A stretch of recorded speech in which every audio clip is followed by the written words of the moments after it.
We are back. Hopefully that wasn't too long. I kind of missed it. I kind of missed you all as well. This is my first time in BTL, by the way. So hope you guys are enjoying it. Usually cast another league on Fridays, and today I was just like, you know, my buddy and me and Turk wanted to dive right in it and watch Barber's Fanclub versus Spectre Gaming. It's been such an honor. Thank you all for joining us on a Friday night. With that said, Turk, how you feeling after the first draft, my friend? I mean, I guess I'm feeling pretty good about it. It looks like we might have a series on our hands. Spectre Gaming, if I'm not mistaken, the second seed here, currently with a 4-1 record. Just going down 0-1, and we'll have to see how they're able to handle some adversity here. Losing the first game in a best-of-5 series, not usually too bad. In a best-of-3, it kind of puts the heat on, so it makes you have to stress a little bit. I mean, ultimately, it's another game of League. These guys have played, I'm sure, plenty, hundreds if not thousands of games, so I don't think they'll have too much of a problem adjusting, but it's definitely something that's going to be lingering in the back of their mind.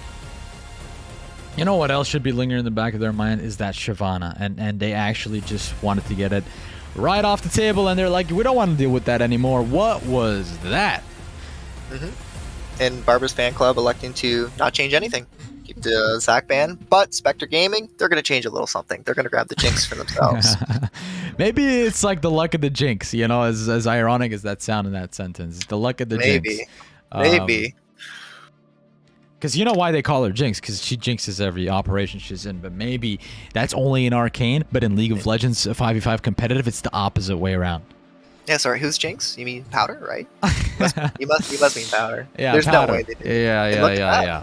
Look at Barber's Fanclub and their response, an R1 Draven. Do I like this? Do I not like it? I actually think it's interesting pick into the Jinx. What do we think about it in total? Obviously, I want to see a Blitzcrank here. If they do Blitz and Draven, I'm just switching my predictions to that without even seeing Spectre Gaming's rest of. If they lock this Nautilus up.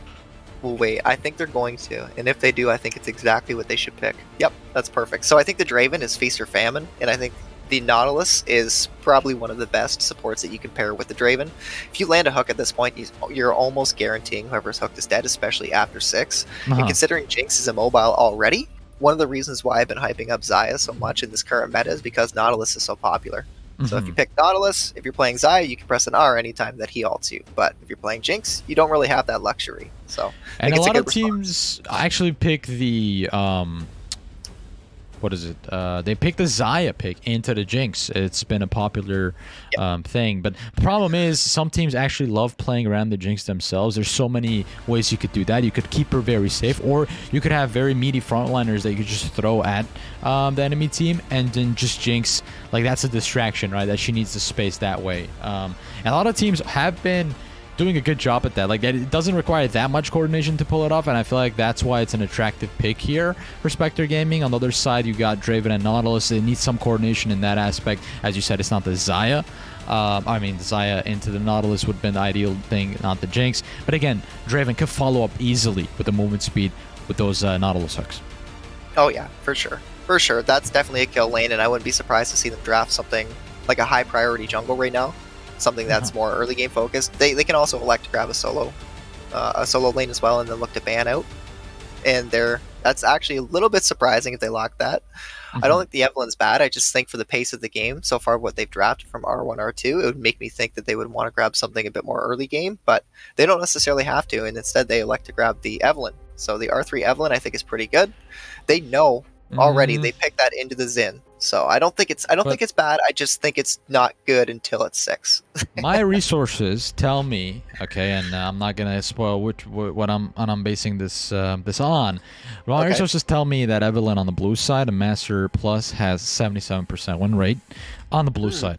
Okay, red side's different. So maybe if Spectre had that knowledge, or maybe if Barber's Fanclub had that knowledge, they wouldn't pick Evelyn on the red side. Obviously, those games are based on half solo queue and half competitive, so it's like there's both sides. The research, right? I don't think it's a big enough sample size, though. We'll see.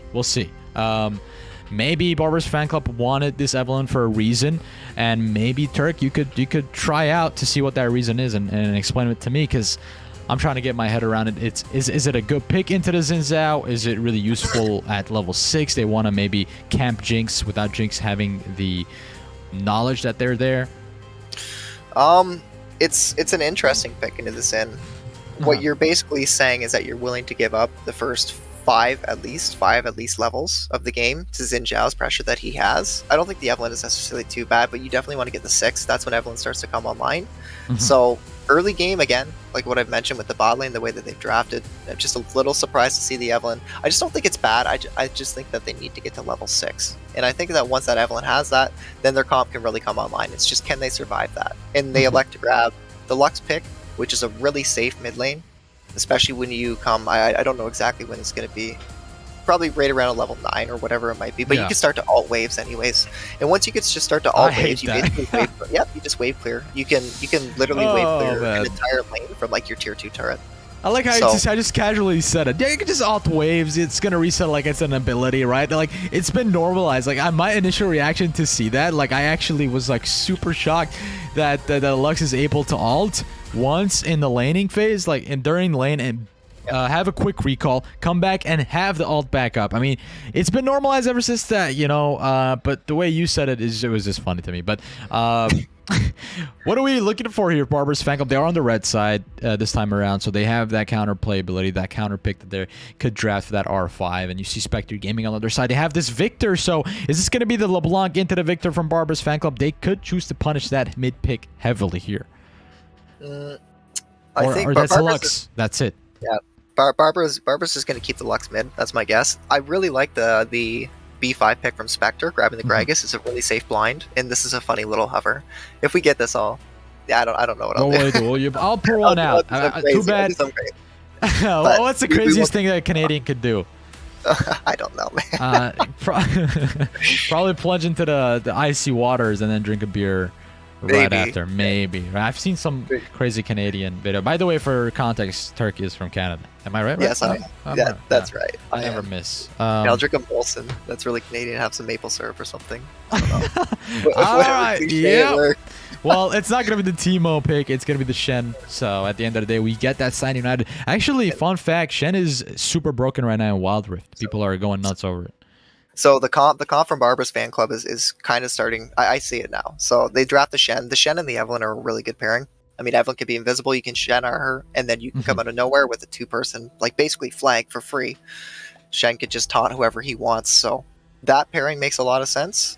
I don't think it's bad by any means. They just got to get to 6. So I think if Barber's Fanclub can do that, their bot lane, definitely, you do not want your bot lane to get behind, because if Draven is behind, he's going to feel really weak, and not only that, Spectre Gaming is going to really outscale. So I think when it comes to it, if Jinx is able to get a free lane, it's going to be very different. You know what I love about drafting a comp that is contingent on having you survive until you're level 6. I love having comps like that because it just puts the pressure on the enemies, right? Like, the enemies now, the burden is on them.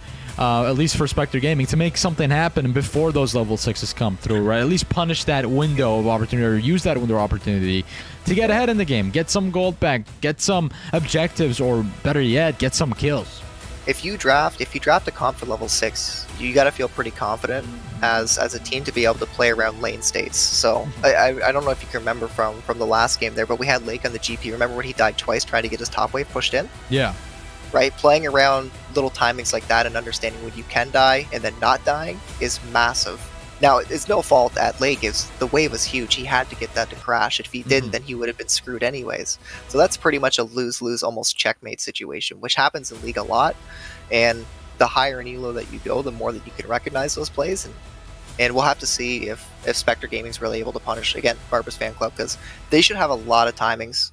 I think the Jinx Nami is a pretty good answer into the Nautilus, but if a hook lands, I think either of those champions is just almost going to disappear. So I think 2v2 bot side, if hooks land, Barber's Fanclub takes it. But if they don't land, yeah, it's just naturally the Nami is not a bad pick at all. I think it's a pretty safe pick too. She doesn't really have any like direct counters. It's weird. Nami's in a really weird state, really weird strong state. Interesting. Actually.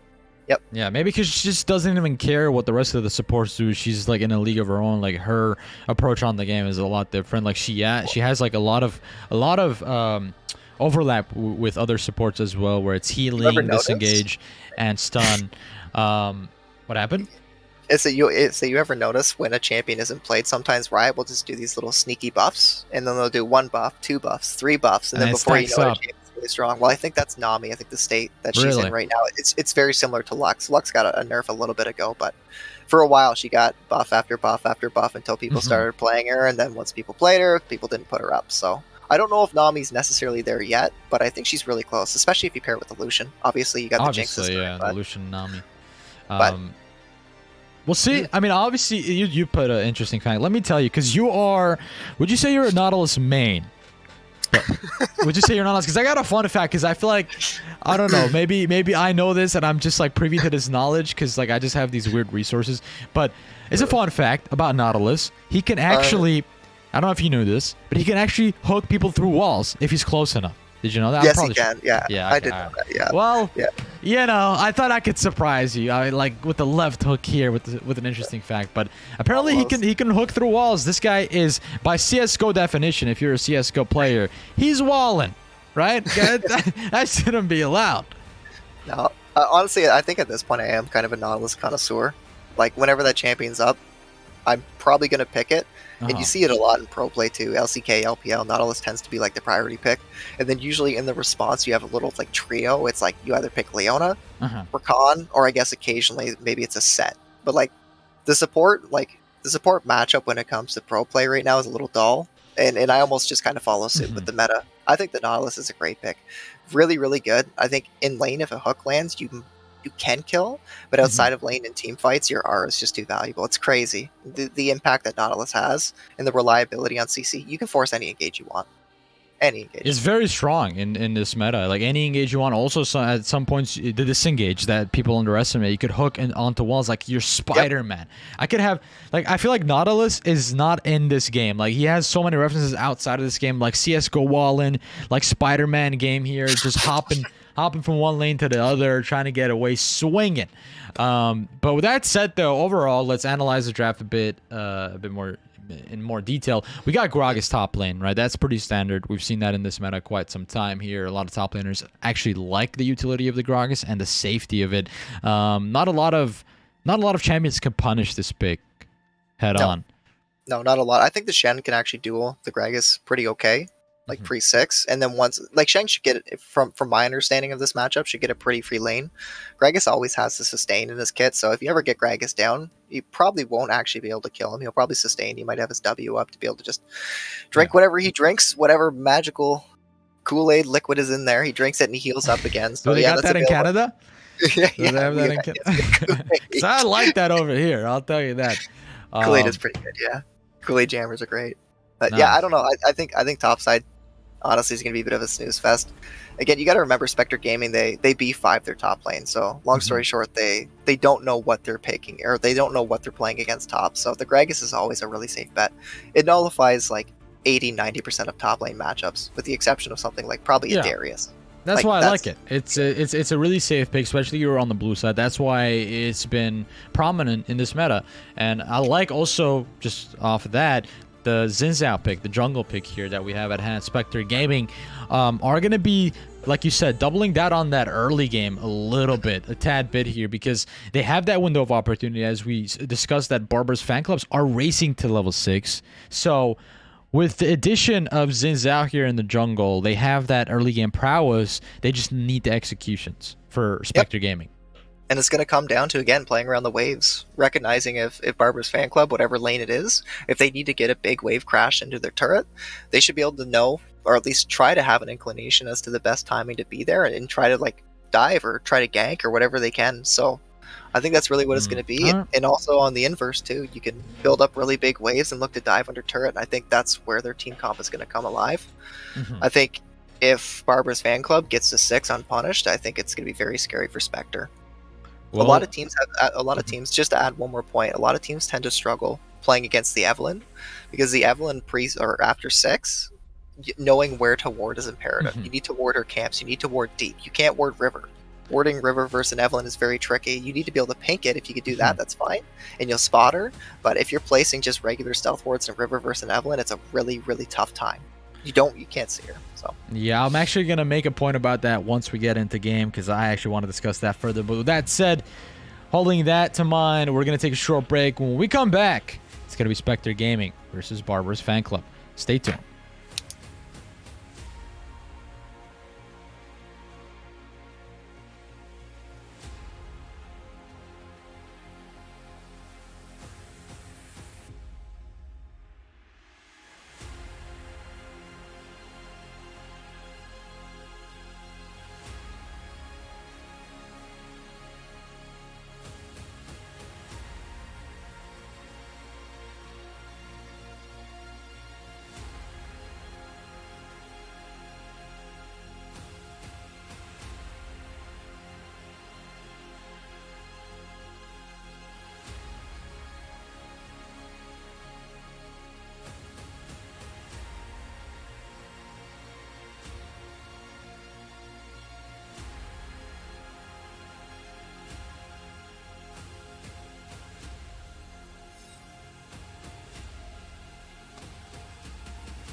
Welcome to Summoner's Rift. And we are back, ladies and gentlemen, and guess what's happening? We got some mid lane showdown. Yeah, I got a little level 1 ARAM. See if anybody decides to bite. I don't think we're going to get it, but the Nautilus Hook is... I guess we do have the Lux Binding, too. Nope. We got the Lux E instead. Okay. Both teams just having a little fun, looks like. Coming to say hi before they duke it out for the death there.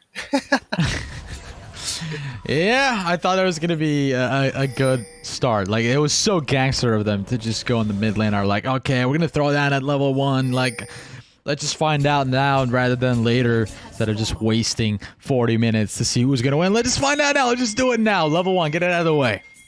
Mm-hmm. Yeah, nothing crazy happening, though, which is probably okay for both teams. I'm sure they don't mind that. Sometimes a bit of the shenanigans from level 1s can really mess things up, even if you're ahead. Even if you get a couple kills level 1, you think you're really doing great, but you didn't have a chance to reset or something like that. Maybe you're down both of your potions, whatever. Like, level 1s are interesting, because at that point you're playing unorthodox. But we got a pretty orthodox game style right now. Both junglers starting bot side, pathing towards top, which is a little interesting to me. But again, Delightful looking to not fight, basically do what he did in game 1, just get ahead by being able to power farm as much as possible and and kind of roll like that. But yeah, we'll pay interesting. attention to both the struggles. It's interesting you say like why that is, because you said yeah they're starting bot side, they're gonna path over the top, and my question is why? Like that's literally one of the most neutral lanes ever. Gragas into the Shen, right? The jungles are maybe trying to make an impact in that one, whereas I feel like the approach should be from both sides to do the opposite, right? The bot lane is the most volatile here. The bot lane is what we were talking about, the hooks, the Draven. There's early game pressure. There's the Nami. The question, okay, is she gonna be good in this lane? So that's the question mark lane, right? That anything is possible, anything can happen. So why do you think that Delightful and Swag are pathing towards this top lane? And do you think they just totally made an oversight error? I don't know. See, the Eve pick is interesting again because we both talked about it, right? When you draft a bot lane like what you have, you want to play around it. But Delightful could easily just be thinking that he wants to avoid, or excuse me. So Delightful is 100% going to want to avoid Swag. There's no doubt about that. So he could be thinking that Swag's there at the top and pathing bot, right? So he might have done Mind the opposite to be able to avoid him. So that's one thing that comes to mind. Maybe they're just not really too worried about it either. Maybe they just say. Look at this. Swag actually got red to blue Gromp, and then now making a level 3 gank. He's waiting so much. He wasted so much time. He wants to get the kill onto the Shen, so this is premeditated. Right? Yep. Swag is trying to go in. Here he comes, closes the gap with that E. Beautiful stuff coming out, but the knock up the Q does land. Slow's coming through. They just want to tax his flash and back away. But the problem is Swag wasted so much time there that he's behind on camps now. He's behind, but Lake is not. They still keep that wave frozen too. So it's actually really, really good. Like the Shen right now, if you're Patrick Jones, you are hurting. You're going to have to burn your TP. Maybe not. He can also elect just to walk, which is fine. Maybe that's not such a bad thing. But he wanted to get that wave in, and he burned his flash. He basically burned his flash willingly almost to get that wave in. It was so big. The second that it's crashed, again, you're home free, right? You can reset. You can do anything else that you want because you know that the wave's going to come back to you. But in that case, he overstayed a little bit, and we'll pay attention to this real quick because this is something interesting. This is a pre-6 Evelyn gank.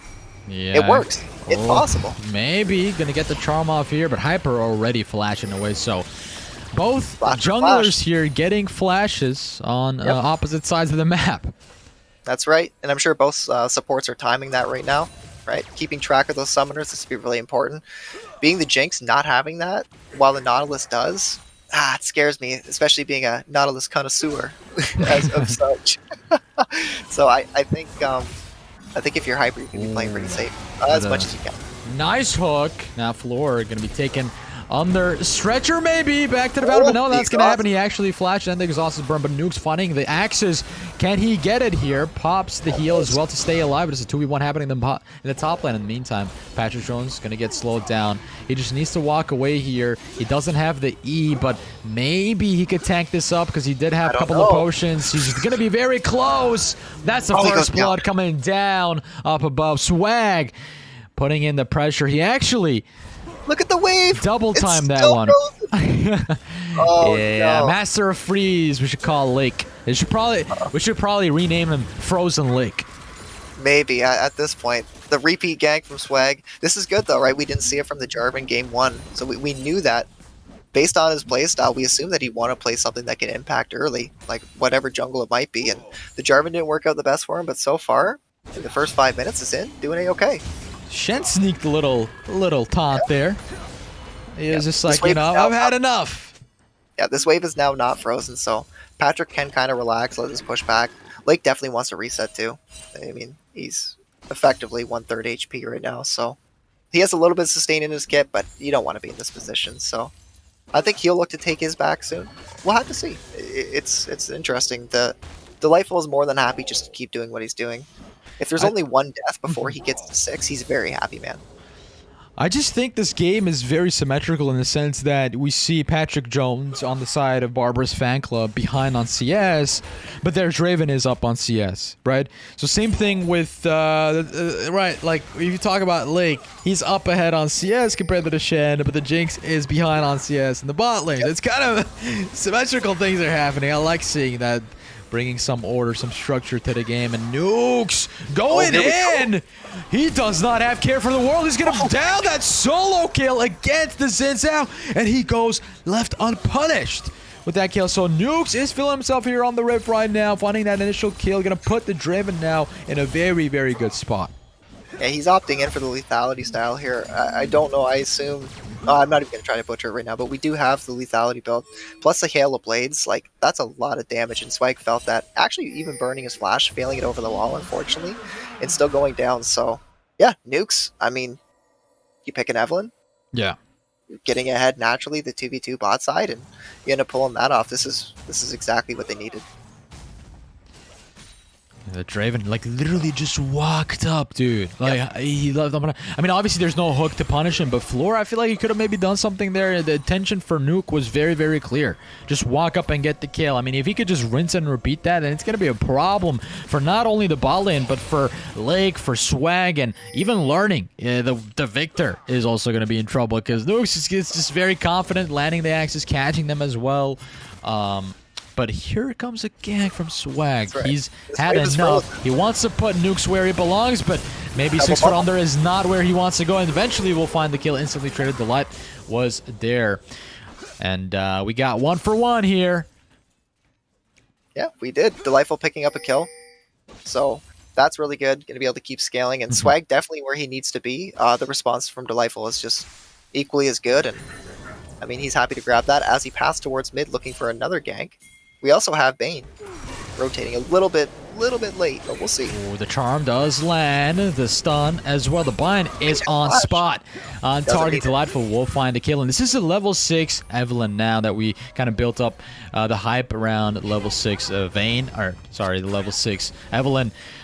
They did gank level 4 as well, and now they doubled down on the bot lane. It paid off for them, and now they made their way into the mid lane. So learning is going to be on the back foot just a little bit here, and assist going to Pixel War on this Lux.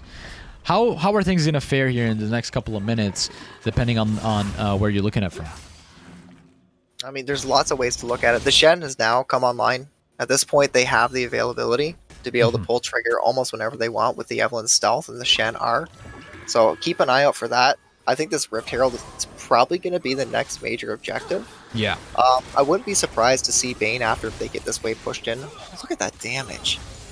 I actually just opt in to rotate out of bot lane, maybe play towards top side with Delightful, but we'll have to see. We have Swag again repeating, heading on up to go say hi to Patrick Jones, who we've seen plenty of. We have a dive. I don't know if Barbar's fan club know where Zinzao is, but they go confidently in, and that's the price they're going to have to pay. Support down, but maybe Nukes will find the kill here. Presses the W to go forward with speed of sound, and the axe is going to connect. Does find the kill at the end of the day. That's 2-1 and 2. Nukes looking really good on this Draven.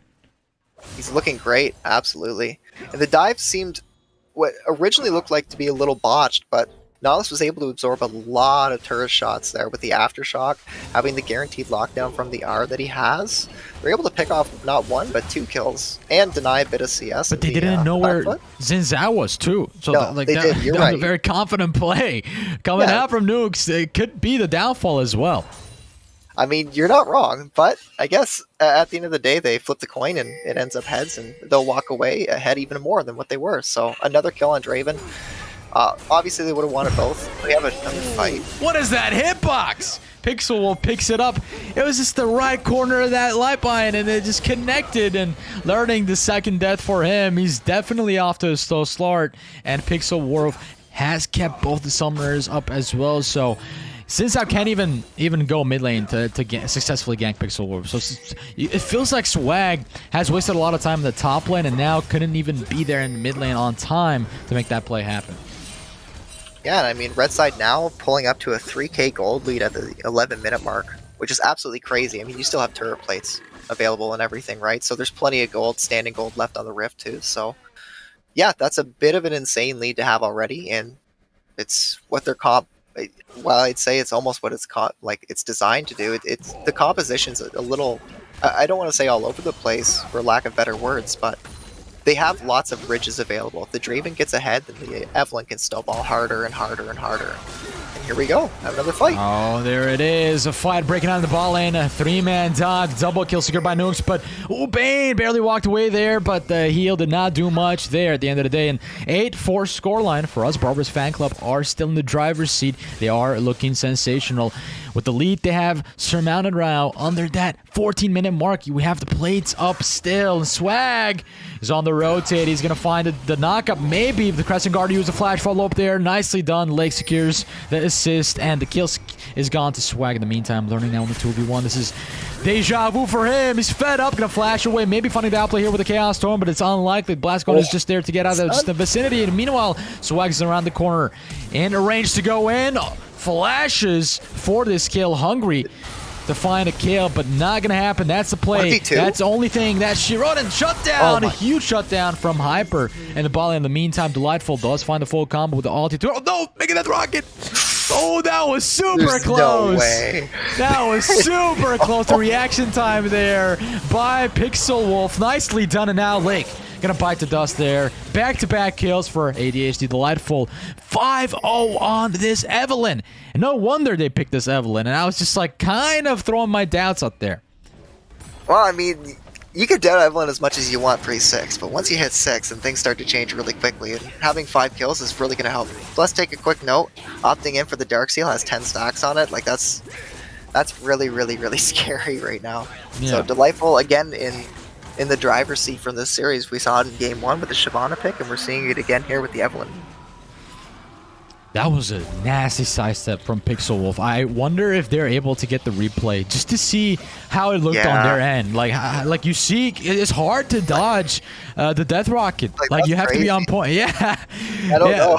Maybe it's just the fact that Hyper missed it and Pixel Wolf was like, oh, wait. What happened? I don't even know if they reacted on it. I really want to see the replay there because that would have equalized the trades a lot better for Spectre Gaming because they need all the kills they could get. They are behind 5k gold lead at that 13-minute mark, Turk. Yep. The plates are now just coming down. Another kill maybe.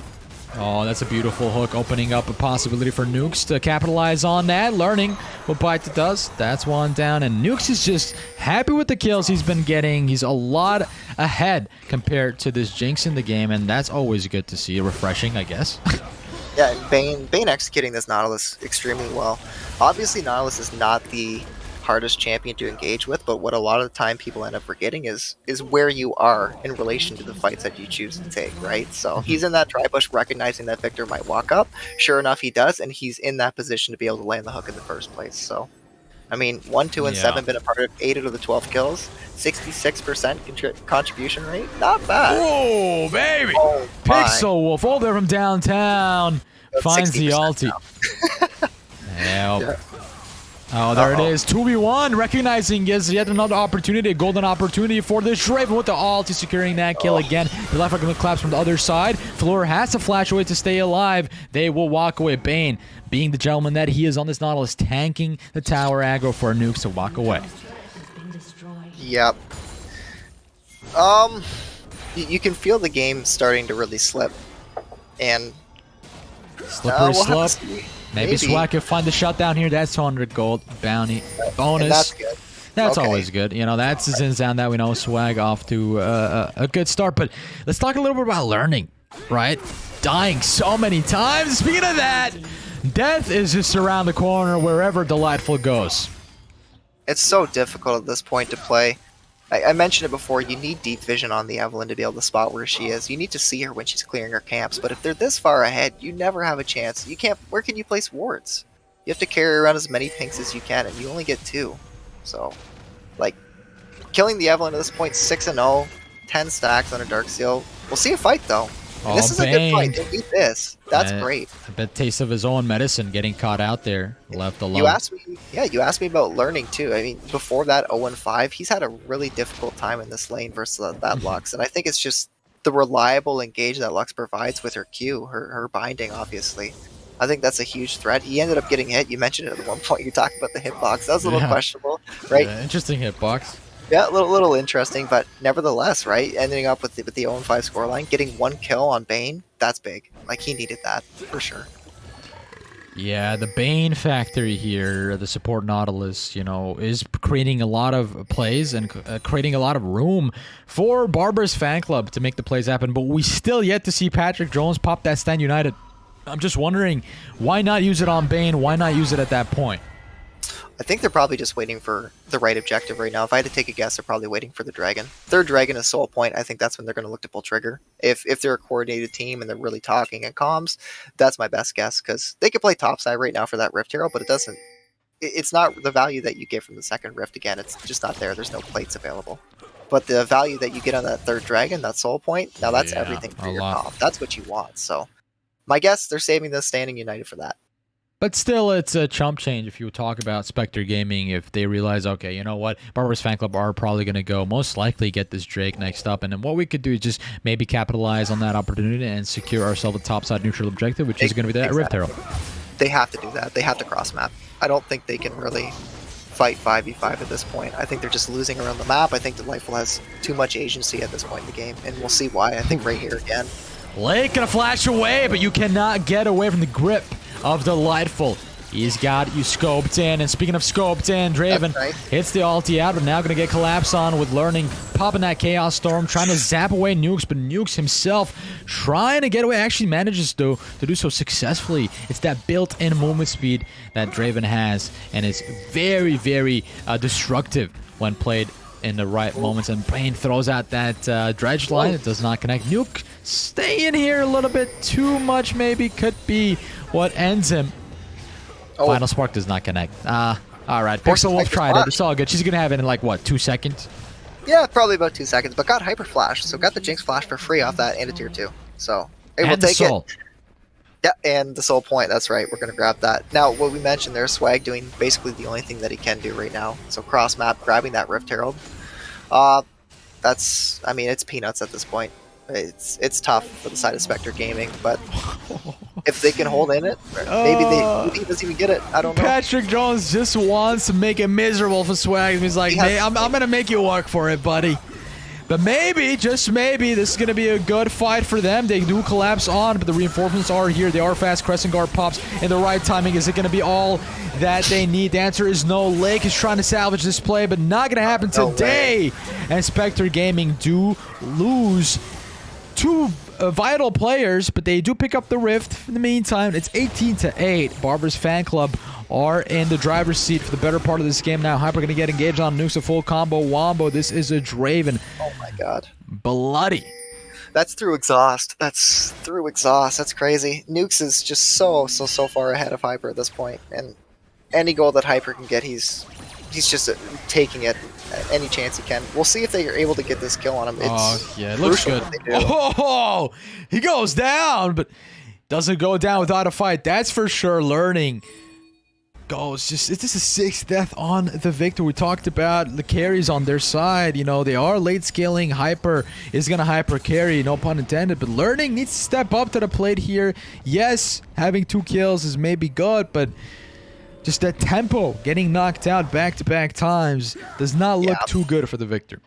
No, it definitely sucks. When you're this far behind, though, a lot of the time you're just willing to flip things. So if you go 1 for 1 and you trade Nukes, who had a 250 gold bounty, like, you'll take it. Obviously, you never want to die because he could be up farming right now as opposed to respawning. But he's out on the map now. He's going to head out to, looks like, mid lane. They should be trying to give him as much solo XP as he can.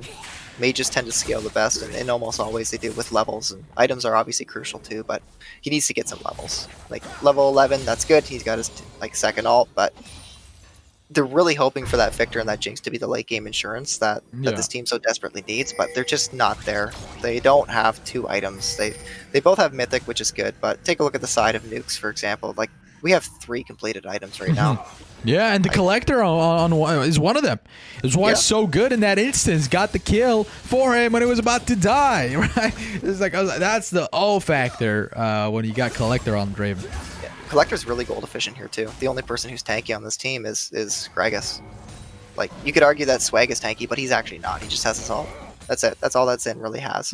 So, yeah, that Collector is going to get really, really good value this game, and I'm sure he's already felt it. Like you mentioned, that kill on the Victor, right? Going 1 for 1, you never want to do it when you're ahead, but if you're going to do it, probably on a Draven is okay, I guess. Yeah, no, on a Draven is where you want to go. Probably on the 1AD where it's okay. It's probably Draven. I wouldn't be too mad if we go 1 for 1. It's a split push Draven too, getting a lot of that solo XP, getting that attention on top of him as well, and Look how much attention he's drawing. 4 members are around the bot side, and in the meantime, Shen could opt out to split push this top lane. They still need to down that first tier. If you ask me, I think Barbara's fan club, they have other plays in mind. It looks like they're going for this Baron maybe here. They could bait him in. They're posturing for it for sure. The TPs are coming in. They just don't have any vision, so they don't know where anybody is. And Bane's just around the corner, almost hits that. The stand aside, just dodging it, but the R does come through. Here we go. Alt for alt right now. You can see Shen, Stand United use, Pixel Wolf goes, Golden Lake gonna get engaged on. That's the Shenton coming out early. Nukes finding those axes. Double kill in the meantime. This is delightful, causing havoc to the rosters, causing them to rout away. The only survivors being Hyper and Learning. This is looking sensational so far from Barbara's fan club, and they are doing everything by the book. They're not losing members. They got 700 gold bounty on Delightful, and they're posturing for this Baron. Yeah, and I think they're going to grab it here too. They had really good vision set up there on that Baron, and I think more importantly than that, the enemy team did not. They had no vision, so they were forced to face check. And at that point, when you're face checking a Draven who has 3 items like we talked about, and a Nautilus, I think you're pretty much doomed. I'd almost argue really quick that they probably could have taken this Baron a bit quicker if they really wanted. They didn't have to keep Nukes and Bane down towards bot side after they got that tier 2.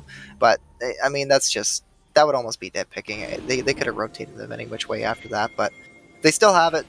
They outscale, like, I'm trying to find the silver lining here. It's getting harder and harder. It's very microscopic. You gotta look at it, and maybe it's like 1 in a 200 shot here for Spectre Gaming to have everything the way they want it to go, and this is not a good start.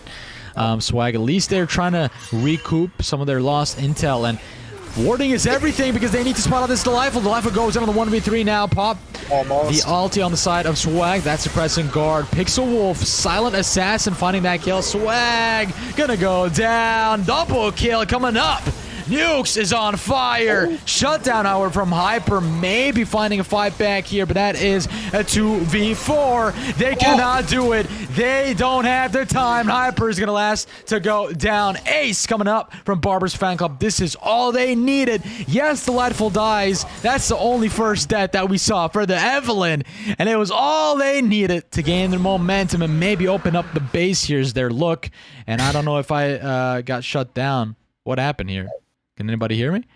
I can hear you just fine, yep. Is the game freezing for me?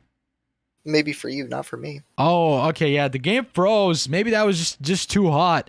We're gonna throw it to the gas station. Are you able to stream it to me? Share your screen so I could share with the audience here as to what's happening. Probably. The quality might not be the best, but yep. All right, let's just do that because I think this was too hot. My screen's froze right after that. And do we even need to share the screen? Because what's happening right now? I mean, looks like Draven actually just went down, so Nukes just died. All right, so let's get that back up here shortly. I apologize for the technical difficulty, ladies and gentlemen. And Turk, whenever you're able to share it with me, I could share it with the audience here. In the meantime, let's put it on this screen. Very unfortunate that that's what happened. I don't know if it's an internet issue. I'm glad the stream is going so far. That's good. I think it's just my client. It just decided to eat dirt. That's okay.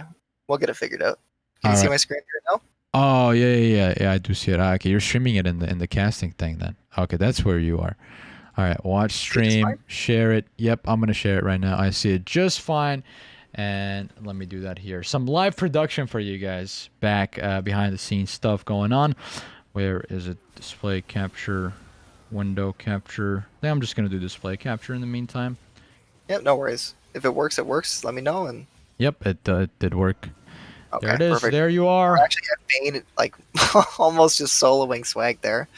It's looking like a pretty easy cleanup here. Kind of closing as well. We'll have to pay attention here. It really just comes down to whether or not Delightful and his team are willing to throw the game, and I don't think they are. I think they'll just walk in, grab one inhibitor, take a reset mid, and then... Can you press O and U real quick? And then U. Perfect. All right. We sorted it out. That didn't take a lot of time, but we're just catching the action in the middle here. We're seeing the Draven, the whole team on that side, Barbara's fan club, they are posed to take away more of Spectre Gaming's base, which there it is. Final spark from Pixel Wolf, and that's goodbye. Good night. Have a nice sleep. Victor. Learning is not having the best game so far on this Victor, and just heartbreaking to see. And Pixel Wolf 5-1-9 now. So that Lux pick absolutely working out. They chose to R4 that, so they blinded that. They willingly just took it, said we are okay picking into anything that Learning is going to draft himself, and I mean, it's working exactly like what they needed to. Another Binding Land and another death. Oh no! God. Pixel Wolf, you did it. You're doing him dirty here. Floor has another thing expecting, another thing coming. That's Stand United from the Shen and from behind enemy lines. Delightful goes in for the assassination. This is looking beautiful setup there. There's no doubt about it. You can't do anything if you're Spectre Gaming. You're just going to be like us, or like the casters, watching the game go from the sidelines and commentate on it because there's not much you could do. Pixel Wolf trying to find yet another kill with the final spark. This time around, Victor was just lucky enough to be in the vicinity of that Fallon. And this is going to be all she wrote here. Turrets are going down. Nexus is going to be the next target. Tidal wave coming up. Maybe this is what they need. The last hurrah. And that's game. Ladies and gentlemen, Barbara's fan club yet another time come out on top. And they secure a clean sweep victory over Spectre Gaming. I never got a chance to ask you what your predictions were. Now, I said the series was going to go the distance, right? Yeah, I said you did say that. And I was wrong. And if I had to take a guess, your predictions might have been wrong too. Well, I said it's gonna be a clean sweep, but I never officially said who was gonna do the sweeping. At the end of the day, it's Barbara's fan club. My initial reaction was, okay, they lost 2 bans. I thought they were going to be on the back foot, but no. Lo and behold, they come out on top, and it is a clean sweep. So part of my prediction is right. But again, I do apologize for the technical issues. I feel like for the most part, it didn't matter too much because we saw how the game was going, and maybe there was a glimpse for Spectre Gaming to turn it around. It just didn't work out for their comp. It's a slow starter. They needed a lot more variables, a lot more resources for this Jinx, right? Because the Jinx was a bit quiet. The Victor was a bit quiet at the end of the day. What's your reaction? I mean, you saw Swag invest a lot of resources and a lot of time towards top side to play for his Gragas. So playing for Lake is not necessarily a bad thing to go for one or like maybe one gank, but like I think expending multiple ganks towards your top side, it's a Gragas. I think there's only so much you can do to put the Shen behind. Inevitably, he's going to get his 6, and when he does, Shen's just going to do Shen things. He's just going to ult when he wants, and if he wants to TP back to his turret to catch the wave that he thought he was going to miss, or I guess he didn't really think, he's just going to grab it anyways. So, a little surprised to see them invest the resources that they did topside. I think it would have been much better for Swag to play around the Jinx and the Nami, but obviously things are in hindsight, that's kind of really how League always works. So I know that they had a plan going into it. They definitely had an idea about what to do. I just think investing more resources towards the bot side was necessary. The right play, yeah. We saw it. They actually focused the top side, which might have been the wrong side, right? That's literally the first point we talked about when we saw the Xin Zhao pathing towards there. And all in all, I think it was a very good look from Barbara's fan club to be at a better spot, right? Because this is a team that has a lot of expectations on them, that has a lot of pressure maybe building up at an all-time high. With that said, though, this will conclude our games today, and we might have a couple of shout-outs for you guys. Ito is joining us here in behind the casting desk. Do we have anything left to say here, my friend? No, I guess we do not. What a quick 2-0. I was just, I was looking, I was like, wait, is this over? Oh, okay. Yeah. All right. Yeah, I told you about the possibility of those players on Barbara's fan club just absolutely popping off and showing the strength that we saw from them early on in the season. And I guess they came through and they showed that. What an impressive victory against a top team for Barbara's fan club. Barbara's fan club, you were saying at the beginning they were sitting down there at like near the bottom of the standing. I think now they're moved up to 5th after that win. And Spectre Gaming was up in 3rd. So Barbara's fan club, I mean, they are still a force to be reckoned with. 100%. So who do they PayPal, Ito here, Barbara's fan club? Because you said they went from what to what? Because they got some points today. That's a lot of points today, you know. For Spectre Gaming, though, right, like they are in a comfortable spot, still headed to the playoffs. We got 2 more weeks left, right? This next week and another week. If I'm actually, so this next tomorrow and Sunday will be the final weekend of the regular season. Then we'll have the gauntlet. You can call it the gauntlet, the playoffs. You can call it in between you can call it a play-in tournament if you just consider just the top 4 to be the playoffs. But I pretty much consider it to be like the playoffs. Well, we'll just call it the gauntlet. The gauntlet. We'll have the gauntlet. That'll be between seeds 8, 7, 6, and Uh-huh. wait, what am I doing? 8, 7, 6, 5, and 4. Yeah, those seeds will be in the gauntlet, and then the winner of the gauntlet will then move on to the semifinals, which will be with seeds 1, 2, and 3 will skip the gauntlet and automatically be in the semifinals. So the fourth member of the semifinals will be determined by the gauntlet, and then we will move on to the finals after that. So yeah, this is pretty much this weekend will be the last weekend of the regular season. Then we'll have gauntlet and playoffs. Well, I'm excited to see it, and I hope everything goes smoothly here. We did have a couple of technical issues, but I think all in all, it was a very, very good look from Barbara's fan club. And Ito, we talked about this behind the scenes, and you were just very adamant about saying how these couple of players on that team could bring the torch back up, and they could trailblaze their way into victory. And that's what we saw here. So congrats to that team. Congrats to Barbara's fan club, and congratulations for, again, maybe I could say Spectre Gaming, because they're still going to make the playoffs, right? Because they're looking really, really good. Yeah. Spectre's game is still in a very solid spot. Let's see. Do they even have a chance of losing? Team Star currently is in fourth behind them. Spectre's actually played all 7 of their games, actually. Spectre and MG Element, because one of the Spectre's game for this weekend, they played earlier this week. So Spectre's game final record for this will be 4-3.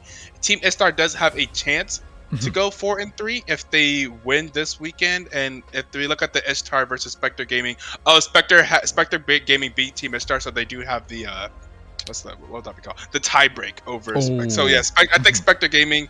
Yeah. Barbara's fan club could actually become 4-3. Oh, Barbara's fan club could potentially take Spectre Gaming spot. Spice things up. Yeah. If Barbara's fan club wins their matchup against Trebuchet, then they could take away Spectre Gaming's third seed, actually. Ooh. That'd be very interesting. So this game had a lot on the line at the end of the day. Go figure. Yeah, that's true. That's true. Go figure. Yeah, that's crazy. It didn't make sense on that. I guess that's going to be it from us today. Turk, thank you so much for showing up. But also thank you, Ito, for this opportunity. You really had fun. This is my first time appearing on BTL. It is week 6, day 7 still, not too late. Yeah. I like to have fun with the title whenever it's a rescheduled game, because this is week 6, because really, technically our weeks only have day 1 and day 2, Saturday and Sunday. When it's a rescheduled game, this is Friday, so I say call it, day 7, I guess. Yeah. So yeah, I have some fun with it. But yeah, I really appreciate you guys coming through. This was kind of last second when we had to reschedule. Again, I say I had to reach out and see who could come through. So Proo, it's all good. I think you guys did an awesome job today. I love the stream. Everything looks good.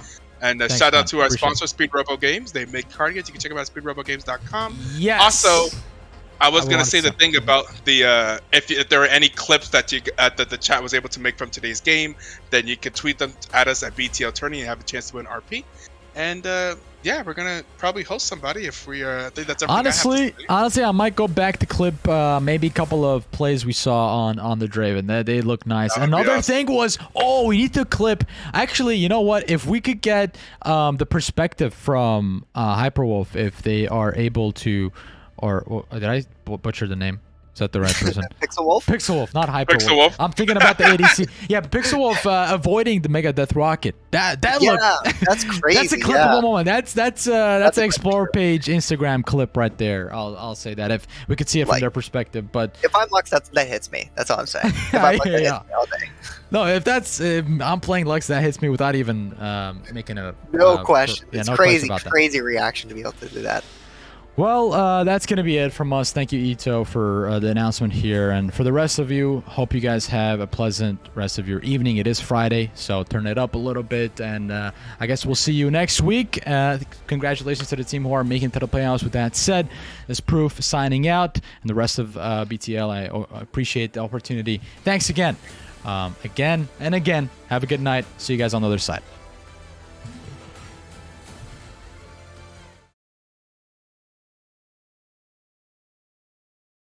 Cool. Done. Here we go.